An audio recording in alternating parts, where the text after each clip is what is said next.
And the excitement continues for George Mason because they got another one of their guys ready to go here.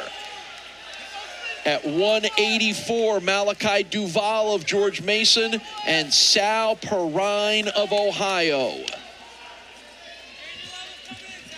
Could there be Patriots claiming 2 championships in a row? We'll find out. Sal Perrine, the #1 seed at 184, has had a pretty solid time. 7-1 win and 7-2 wins to get to the finals. Malachi DuVall, 7-4 win in the semis over McGill of Edinburgh, and then a tech fall over Riders Alejandro. And in Malachi DuVall, again, similar situation, Troy. He was the 2024 MAC champion, so he knows what it takes to win. Even though it didn't happen last year, he knows what it takes. Trying to make his 3rd straight NCAA tournament. Yeah, with the top 3 going in this weight, so these guys in the finals have secured their spot to be wrestling in 2 weeks, and they can kind of relax a little bit in that aspect, as some of the other weights have to worry. But these guys are trying to get the championship. Sal Perrine is a senior out of Northfield, Ohio. One of the team captains for the Ohio Bobcats. Malachi DuVall, senior out of Center Hall, Pennsylvania.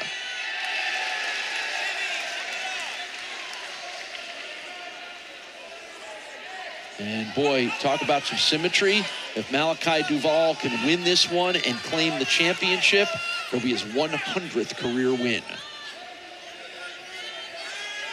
And Perrine's in on the single leg here. DuVall kind of getting near the out of bounds line. We already have an Ohio Bobcat champion. That was Derek Rake at 157. And we're going to get another chance in our next bout at 197 from Zane Lehman. So Ohio has a chance to claim 3 titles. Yeah, Perrine trying to pull him in, but kicks back out. But he's able to collect that leg and get the takedown. But it looks like he's in a little pain over there on the side. Yeah, the trainers are going to have to go over and take a look at DuVall, but the points are on the board for Sal Perrine. So Perrine's going to get that takedown, and then DuVall having to take injury time. He's going to have choice here, so we might see him come out and choose bottom to try to get an extra point here with 36 seconds left still. So let's see what the trainers can figure out. And certainly we hope Malachi can continue. Looks like it might be related to that same knee that he's got the big wrap on, the left knee. That's what he seems to be stretching and flexing right now. Seems to be moving it, walking back to the center, and going to be a problem this afternoon, but not for the next 7 minutes. That sums up how wrestlers think right there. All right, 36 seconds to go in our first period. Sal Perrine of Ohio with the 3-0 lead. Again, because of that injury time, Perrine chose bottom and gets that quick escape, so he's going to be up 4-0. I believe it. The scoreboard should be 4-0. It should be 4-0 because they did signal 1 point green. So now they've changed it to 3-0. 4-0. All there right. It is. There Where's you go. that? Good work. Good work, Scorers Table. Scorers Table's gotten more TV time than the wrestlers have so far today. That's true, especially that last match. Holy cow. That's 4-0 to end the first period, and now we get the coin flip, and it's going to be DuVall's choice. He's going to choose bottom.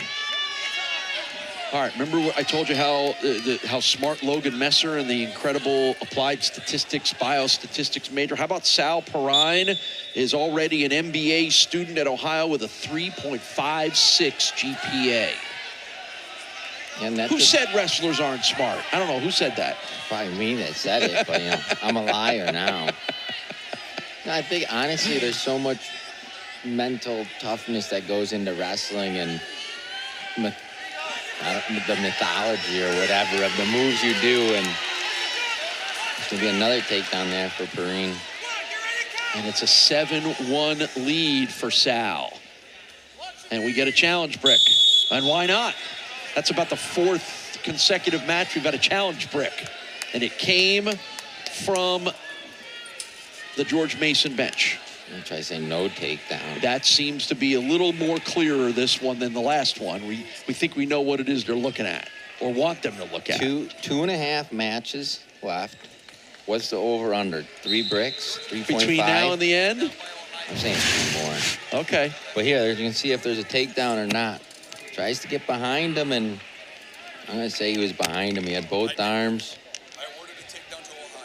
He was behind him for maybe a second or two. But, hey, if you got the brick, throw it. Why not, right? Why not, right? Hey, you got nothing else to lose. This is, this might be the last matches of the season before you get to the NCAAs. Why waste it? They refresh next week or 2 weeks from now, so. Of course, the NCAA tournament is in Cleveland this year. I know you're going to make the trip there.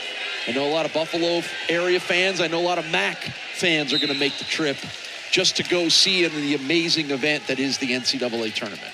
That is such a spectacle. Huge the way crowds, they do right? it. Always fills the arenas. Sold out. Getting tickets, the hardest part of that event. I'm going to say. They're going to hold it up. So the 3 points will count for Sal Perrine, and he remains up 7-1. And again, a lot of these wrestlers are going to go no matter what, but they want to go as competitors at the NCAAs in 2 weeks in Cleveland. Yeah, and these matches mean a lot for seeding and setting yourself up in a good position for the bracket, because in the end, the goal for all these guys is to become a national champ or All-American. So it's, you got to celebrate and enjoy the wins today for the champions. But if you lose and still qualify for the tournament, who cares? It's a restart at that tournament, as this was a restart from the whole season. 7-2. Sal Perrine leads Malachi DuVall in our 184 championship match.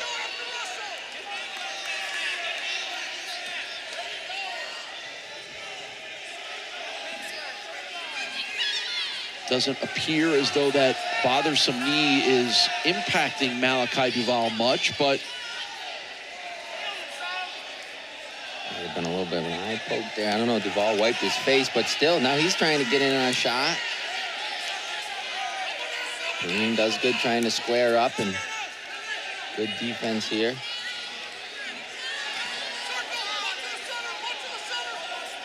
Final seconds of period number 2. And now we head to the final 2 minutes. Who's going to be our champion? Look at the team standings right now. How about that? Ryder and Lockhaven locked up.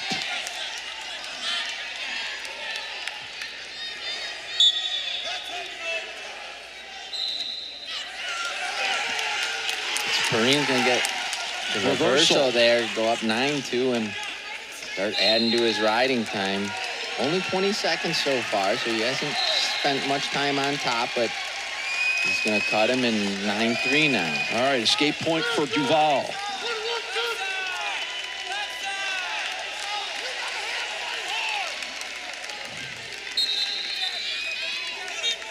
It's going to be a stall warning. And again, now we talked about how smart Sal Perrine is. He has to calculate, right? What his best options are, what his odds are. Maybe doing nothing is part of the calculation. Yeah, he's definitely getting close to the time where he doesn't need to force anything right now, but he's got enough of a lead where he can kind of back up and keep space a little bit more than what we want to see as spectators. But for him, a win's a win. That's it. All he wants is that win. Under a minute to go in this one. DuVall's attacking, and Perrine's really good defense still. And he's staying in there. He's staying right in the center of the circle. Can we get a second Ohio Bobcat champion?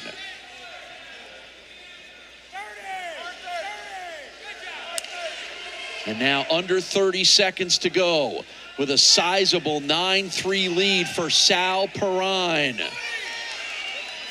the number 1 MAC seed at 184. Is he going to start and finish at number 1?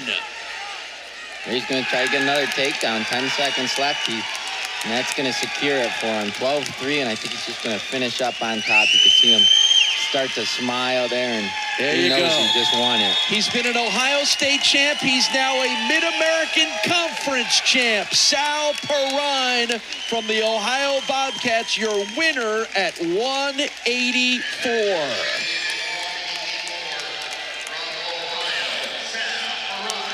And that is 2 for 2 for the Bobcats. And stick around because they're going to try to make it 3 for 3.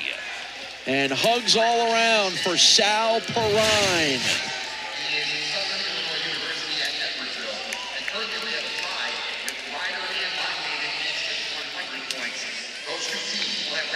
And there, look at the smile. You saw it from up here, but what a great look that is at the smile on the face of Sal Perrine when he knew he had it locked. So congratulations to Sal on winning a MAC championship. And now